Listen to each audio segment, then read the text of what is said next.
Bueno, todo el mundo las conoce como las nuevas leyes del gobernador Ron DeSantis, que son las nuevas leyes de la legislatura. Empiezan a entrar en vigor poco a poco.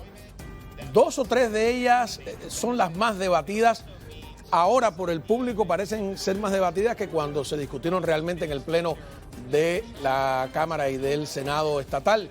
Nos referimos en este caso, por ejemplo, a la ley de inmigración, a la de las armas de fuego. Vamos a empezar por ahí, vamos a discutirla. Muy buenas noches a todos ustedes, bienvenidos a Fondo.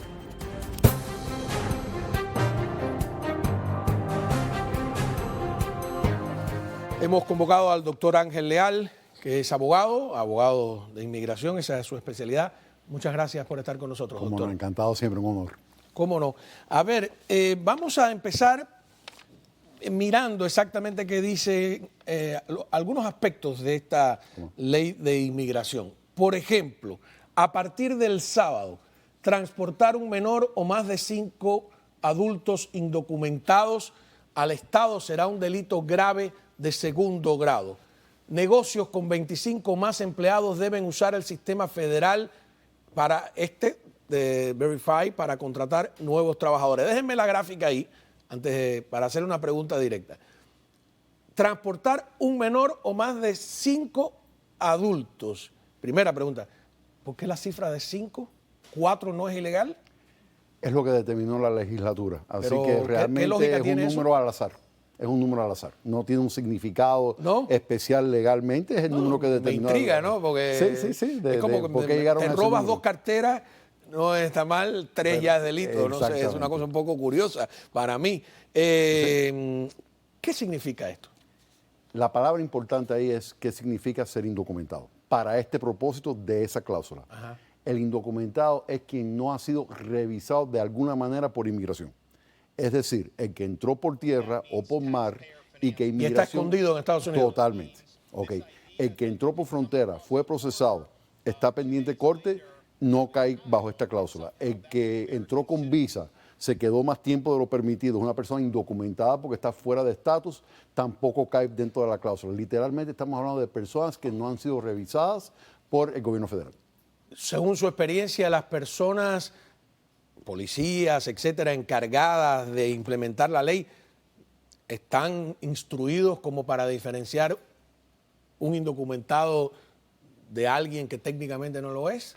Me imagino que sí, porque esto está en el texto del proyecto de ley.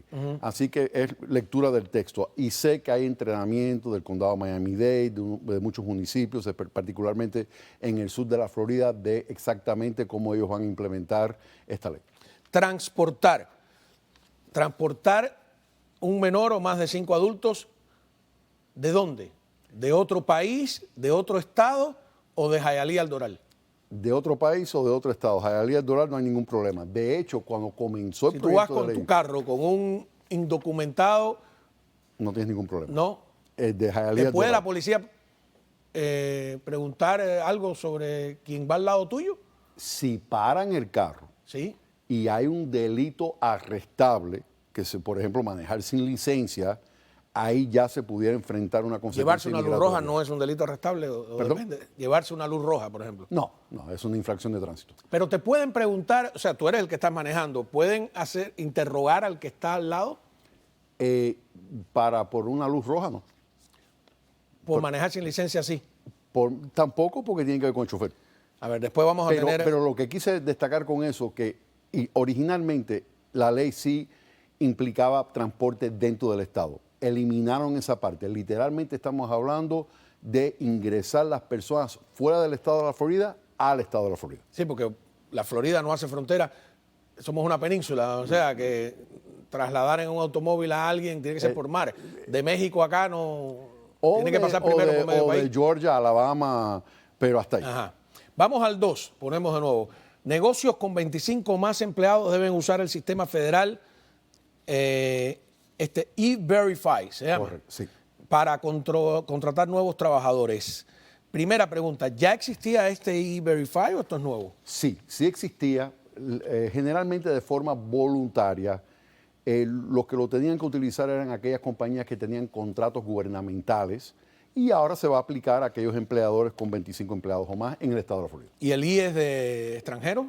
Y es de electrónico, verificación electrónica de autorización de empleo. ¿Estos empleados fijos o, por ejemplo, yo veo en los Home Depot que hay personas ahí para ser contratadas? Uno presume, depende de cuán mal pensado eres, si que son indocumentados o no.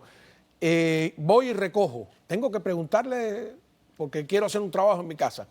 Es importante saber la diferencia entre un empleado y un contratista independiente. Ajá. Empleado es una persona quien está en la nómina de su compañía, quien usted le paga, quien usted le llena un formulario I-9 para cumplir con los requisitos del Departamento de Labor, establecer elegibilidad de empleo y ahora aparte usar el sistema E-Verify. Un contratista independiente es alguien quien usted contrata para un servicio particular, pero no es una persona que está bajo su dominio como empleador y por lo tanto no es empleado. Entonces hay que saber la diferencia entre uno y el otro. A ver.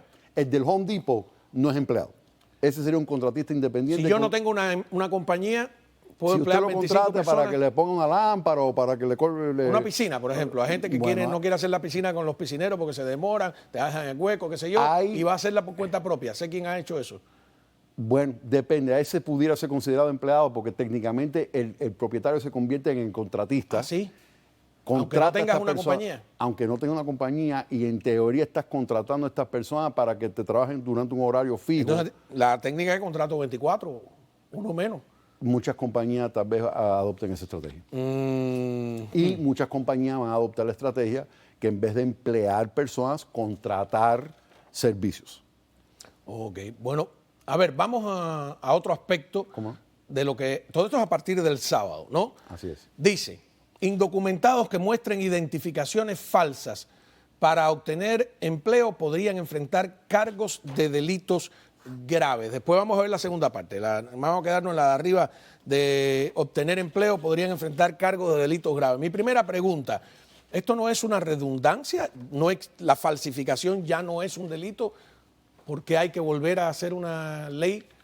Convierte lo que ya existe como delito federal en un delito estatal. Existía... ¿Y eso no es innecesario?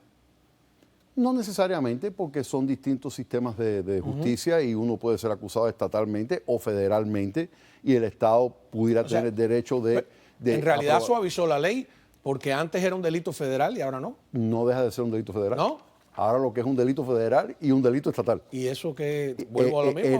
Pudiera ser procesado por ambas jurisdicciones. Un ejemplo práctico. Cuando tú cometes un delito federal, vas al sistema carcelario federal, que significa que puedes lo mismo estar en una cárcel de la Florida que en una de Washington State, ¿verdad? Efectivamente. Cuando cometes un delito estatal, solo puedes estar en las cárceles estatales. Técnicamente es así. Entonces, ahora... Depende de cómo procesen el caso. Si lo procesan bajo esta nueva ley, es un delito estatal y estás en el sistema estatal. ¿Cómo se decide?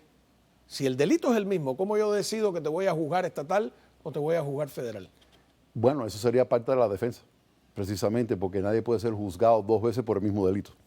Entonces, parte de la defensa y sería un tema jurisdiccional donde, por ejemplo, la persona pudiera pedir que el caso pase del sistema estatal al sistema federal, por ejemplo, que tal vez no le convenga, dicho sea de paso, o viceversa del sistema. ¿Pero técnicamente hacía falta esto? No hacía falta, pero en realidad la ley que existía a nivel estatal referente a la documentación falsa tenía que ver con obtener una identificación del Estado con información o documentos falsos. Y lo que sucedía era que muchas personas obtenían la licencia de conducir con una tarjeta de residencia falsa, con un seguro social falso, y es un delito estatal, porque está obteniendo una identificación estatal con documentación falsa. Ahora lo han ampliado para no solamente incorporar las identificaciones o licencias de conducir, pero documentación de empleo. Dicen que el que escribe la ley escribe la trampa también, o el que hace la ley hace la trampa, es la frase, ¿no? Pero el que la interpreta también puede hacer la trampa. Voy a ver, usted sabe que una frase a veces salva o te condena. En vez de trampa vamos a decir litigio. No, yo voy a decir teoría trampa. legal. Yo digo trampa. Dice, indocumentados que muestren identificación. Si me piden la identificación y no la muestro, no cometí un delito, no la mostré. La ley dice que muestren, es correcto, no que tenga. Pero, ¿hay un error ahí? No, porque entonces ese extranjero no es contratable. Porque si usted no me da la documentación para yo poder establecer su bueno, porque es para un identidad empleo. y elegibilidad de empleo y, dicho sea de paso, pasar su número por el sistema E-Verify. Entonces yo no lo puedo contratar a usted. No, estaba pensando más bien si te paraba la policía, ¿no? Identificación, usted dice, no la di. Es manejar sin licencia. No la mostré. Es manejar sin licencia. Ok. Que es, desde mi punto de vista, preferible a darle a un policía una licencia, Sí. una identificación falsa, Es preferible decir no la tengo que darle una falsa. porque es ya un delito de fraude, Y ya es un delito de fraude al Estado. que es un delito Mayor. de la Más familia de serio. los delitos morales, digamos. Sí, ya cae dentro del ámbito de un delito de conducta inmoral. Ajá, que es más complicado. Vamos Sí. a la segunda parte, veamos la letra. Licencias de conducción expedidas en los otros estados a indocumentados no serán válidas en la Florida. Primera pregunta, ¿para todo el mundo o solo para indocumentados? Para indocumentados. Y esto tiene que ver, hay estados que sí le emiten licencias de conducir a indocumentados, no cumplen con la ley Real ID, es la ley de identificación real, que es una ley federal, para que le puedan dar esa licencia de conducir con una marca especial, una estrella. Ahora, pero si le dan la licencia para que puedan manejar en esos estados. Lo que está diciendo el estado de la Florida es que si usted obtiene una de estas licencias que están diseñadas para indocumentados fuera del estado de la Florida, el estado de la Florida no va a reconocer esa licencia para manejar en el estado. ¿Turistas? Tienen derecho a usar su licencia extranjera por un X tiempo, creo que son hasta 3 a 6 semanas, si mal no recuerdo. Ya después de eso, si se queda más tiempo, un turista tiene permiso generalmente de estar hasta 6 meses en el país. Esa persona no debe tener ningún problema usando su licencia válidamente emitida en el extranjero. De hecho, si vienes de uno de los otros estados, te van a reconocer la licencia si es una licencia que cumple con la ley Real ID. Si es una licencia que no cumple con la ley federal Real ID Act, entonces ahí es donde viene el problema en el estado de la Florida. Vamos a una pausa. Cuando regresemos, vamos a escuchar al propio gobernador. Vamos a hablar de la ley de suelo que propone para si llega a presidente y de las deportaciones a los cubanos, a los venezolanos, a los nicaragüenses también. Regresamos enseguida. Muy bien, continuamos hablando de las leyes que entran en vigor el sábado. Aprobadas por la legislatura, las leyes del gobernador Ron DeSantis se les está llamando a nivel popular. No creo que es algo que le moleste. Mucha gente considera que han formado parte de su campaña presidencial y que de hecho él quiere que se le vincule con esas leyes. Lo digo porque siempre hay gente mal pensada, ¿no? Que creen que uno está machacando. Pero ese es nuestro deber también como periodistas. Vamos a hablar de un tema muy importante que es el de la salud pública, ¿no? Un inmigrante indocumentado, ¿no? Ya sabemos el término ilegal, todo el debate que hay, aunque yo creo que el gobernador sigue usando el término. Si se enferma, ¿se le aconseja que llame al 911 o que vaya a un hospital o eso lo mete en problemas? No, que llame al 911, que vaya al hospital. Esta cláusula tiene que ver con recopilación de estadísticas del gasto relacionado al cuidado médico de personas indocumentadas que se le tiene que presentar trimestralmente a la Agencia de Administración y Cuidado de Salud del Estado de la Florida, ACA.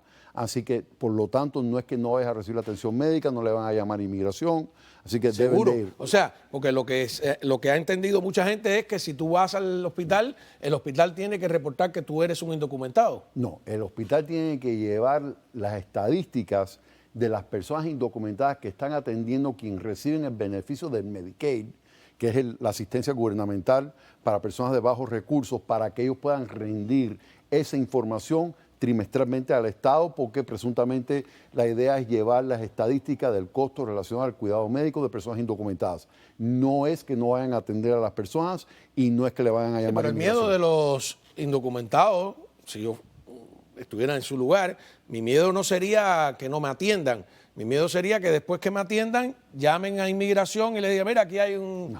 ¿No? No va a pasar. No va a pasar y pueden ir tranquilamente ¿Sí? porque realmente no es el propósito Y de... si mañana llega inmigración, el FBI, y le dice al hospital, por favor, tu lista, que estamos buscando un terrorista, Bueno, ¿no se la van a entregar? Necesitan una orden de cateo y recordemos también que la ¿El información hospital médica... puede negarse a darla?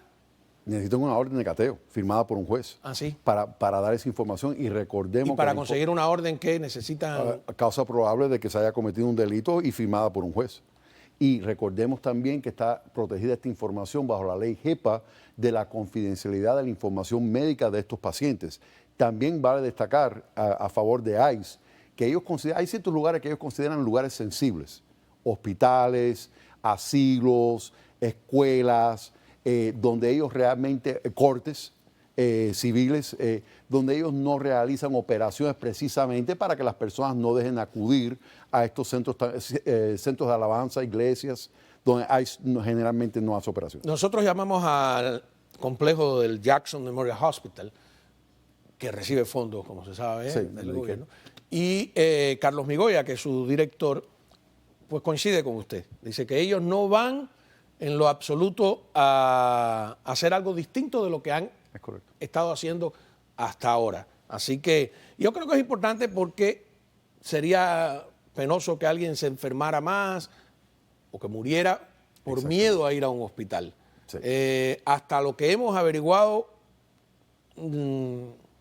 es una recopilación de información para saber cuánto gasta el Estado en personas que no tienen documentos, y me imagino que pueda servir luego como un arma política para argumentar que ha costado tanto al año los indocumentados, quieren llevar una cuenta sobre este tema. Pero sí me parece importante. ¿Son cuántos? Sí. 148 centros. Aproximadamente en el estado que reciben fondos de Medicaid que están sujetos a este nuevo requisito. Ajá. Y entonces, antes de pasar con lo del derecho de suelo, si es una clínica privada, ¿está obligada también a entregar esta información general? Si recibe Medicaid, sí. Si no recibe Medicaid, no. Si el indocumentado tiene un seguro privado que no es fondos de los contribuyentes, ¿tiene que entregar información? No, porque técnicamente no involucra o no tiene que ver con fondos gubernamentales, porque el seguro paga, y si hay un deducible o un copago, el paciente lo va a pagar. ¿Es fácil para un indocumentado conseguir un seguro privado? Muy difícil. ¿Por qué? Porque no están documentados y no califican bajo el Obamacare, que es el mercado generalizado para... No, pero no lo Obamacare. Uno privado que no tenga que ver. El Obamacare es estatal, es federal. Es un programa federal, sí. Con subsidio gubernamental en algunos casos. Pero no es imposible, muy difícil para que un indocumentado obtenga seguro médico. Sí, aunque sea privado. Aunque sea privado, porque hay pocos programas que no van a exigir prueba de estadía legal en el país. ¿Y los extranjeros que están aquí y no tienen seguro médico? Muchos de ellos no, lastimosamente. Tienen Medicaid, los hijos americanos tienen Medicaid, pero generalmente un indocumentado, no es que sea imposible, pero es muy difícil obtener. Pero un extranjero que no esté indocumentado aquí... Ah, no, documentado sí cualifica para un seguro. Que no es, o sea, que esté trabajando, pero no sea residente. Hay muchos aquí que trabajan sin ser residentes. Pero con visa, y esas personas deben de conseguir el seguro, y de hecho... ¿Y son más caros? No, porque esas personas generalmente van a obtener el seguro de grupo por el empleador.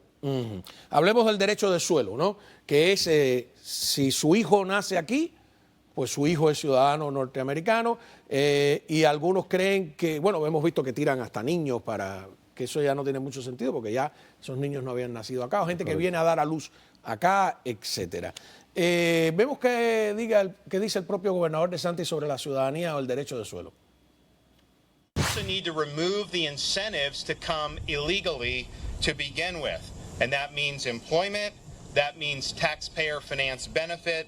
It also means this idea that you can come across the border 2 days later, have a child, and somehow that's an American citizen. That was not the original understanding of the 14th Amendment, and so we'll take action to force a clarification of that, but I think it's wrong that people would use our country for things like birth tourism. So we're going to be removing the incentives to come into this country illegally. Bueno, lo primero es que esto si llega, presidente. Correcto. Porque a nivel estatal no puede... No, esto es un tema netamente federal. Ajá. Yo busqué solo menos de 30 países en el mundo admiten el derecho de ciudadanía de suelo. Jus soli. Exacto, así se llama. Francia, por ejemplo, le ha dado marcha atrás. Algunos países europeos han dado marcha atrás. ¿Cómo lo ve usted? Esos países tienen jus sanguinis, que es por ascendencia. Ajá. Mire, yo creo que eso va a estar muy difícil, casi imposible. Este es un derecho constitucional que está en la 14ª enmienda de la Constitución, en lo que se están basando, tanto él como el presidente Trump, expresidente Trump, es que la 14ª enmienda dice que si usted nace en Estados Unidos y está sujeto a la jurisdicción del país, el argumento es de que si eres indocumentado, que técnicamente usted corresponde a un tercer país, eres de Honduras, Guatemala, Cuba, el país que sea, y que por lo tanto no está sujeto a la jurisdicción de los Estados Unidos de tal manera que si tienes un hijo en este país no se le debe de conceder la ciudadanía americana porque usted no está sujeto a la jurisdicción del país. Ese es el concepto. Que, por ejemplo, en el caso de un diplomático, sería el caso. Los hijos de los diplomáticos... Pero las leyes sí aclaran esa diferencia. Exactamente. Y no en el ejemplo que ellos están dando.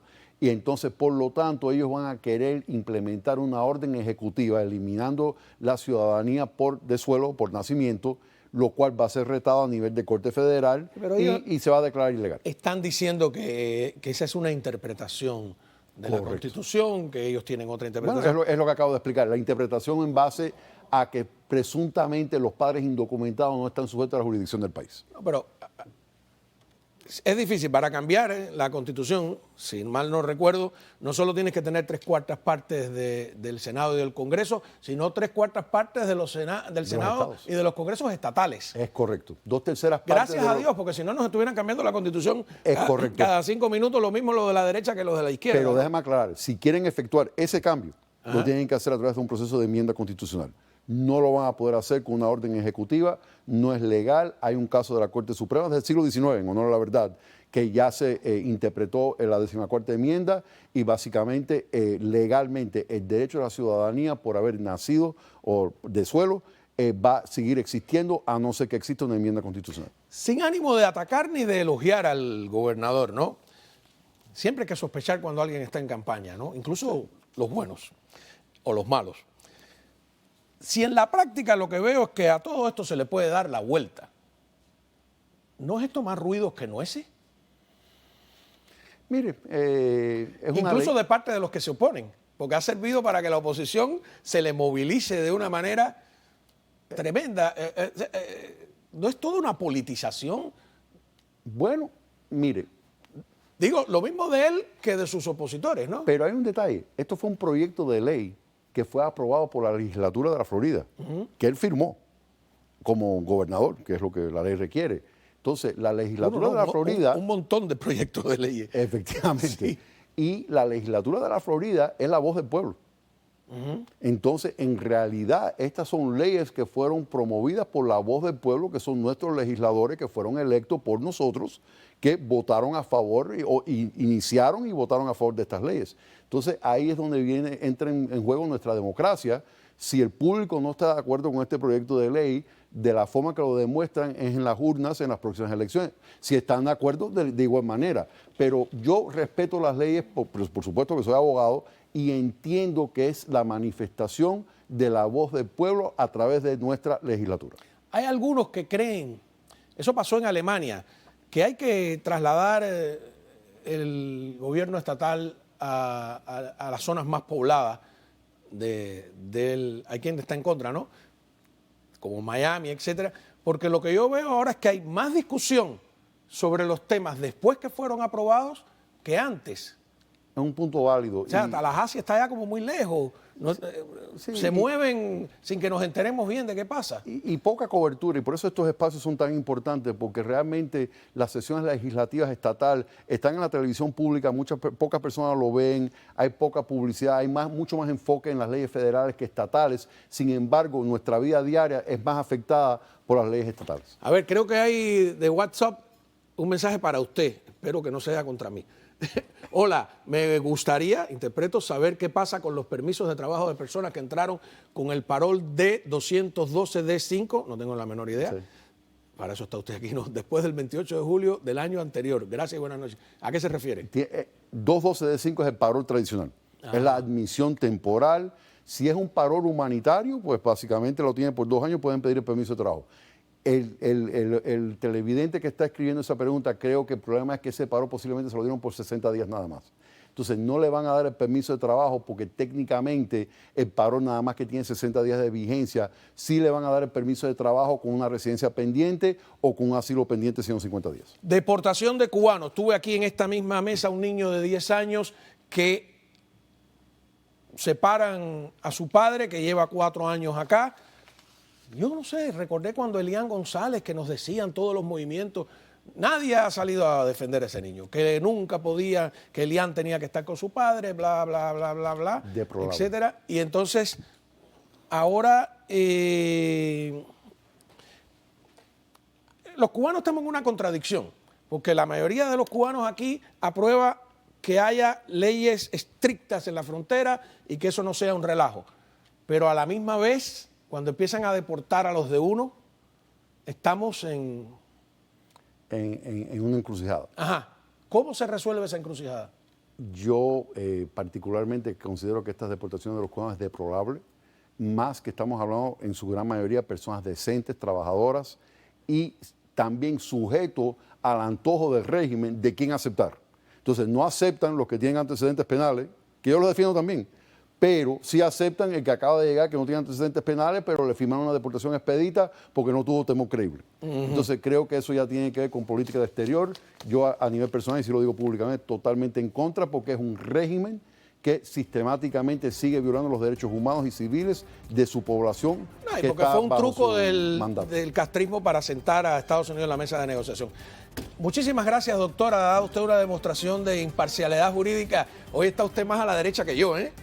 Así que gracias de verdad por haber estado aquí. Vamos a seguir con este tema. Es muy importante, el de la